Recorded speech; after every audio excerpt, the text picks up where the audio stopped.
আমি যখন গ্রামে ছিলাম তখন সারাদিন কাজ করে ৩০০ টাকা পাইতাম। যখন ঢাকায় আসলাম সারাদিন কাজ করলে ৫০০ টাকা পাইতাম। আর যখন বিদেশ চলে এলাম সারাদিন কাজ করলে ২০০০ টাকা পাই।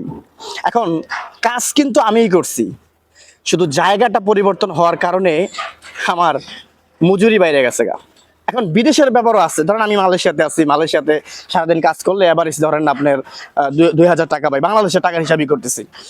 এখন এই আমিটাই কিন্তু গ্রামে কাজ করলে ৫০০ টাকা পাইতাম বর্তমান বাজারে, বা শহরে কাজ করলে ৮০০ টাকা পাইতাম। ভাই আমি একজন সাধারণ মানুষ, আমার হচ্ছে ৮ ঘন্টার ডিউটি, আমি শুধু ৮ ঘন্টাই গুনি। একজন কর্মচারী বা কর্মজীবী মানুষ, একজন শ্রমিক, সে কিন্তু ডিউটি গণবো ঘন্টার উপরে ঘন্টা, যে আমি ৮ ঘন্টা ডিউটি করলাম, ৮ ঘন্টা পর আমার শরীর একদম দুর্বল হয়ে গেছে, আমার আর চলবো না।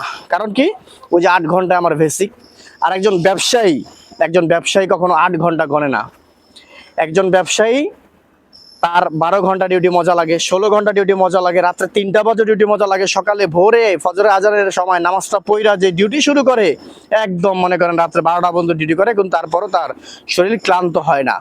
একটা ব্যাপার, আপনার সময়ের সাথে সাথে নিজেকে, নিজের জায়গাটাকে পরিবর্তন করতে হবে। বাস আমি যেটা বলতে চাই, আপনার সময়ের সাথে সাথে আপনার জায়গাটা আপনি পরিবর্তন করেন।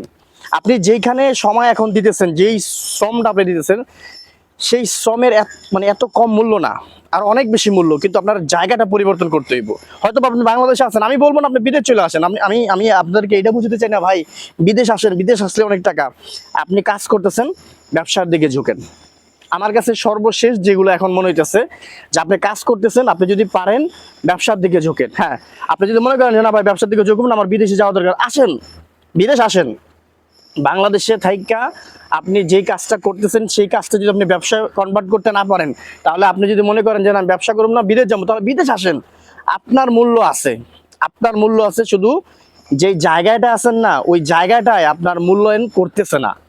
আপনার আপডেট করা লাগবে। আমরা সবকিছু আপডেট করি, আমি বিভিন্ন সময় দেখি যে আসলে আমার এই ফোনটা দীর্ঘদিন ব্যবহার করছি, এখন ফোনটা চেঞ্জ করা দরকার, কিন্তু ওই যে আমি যে জায়গাটা, সেই জায়গাটা আমি চেঞ্জ করি না।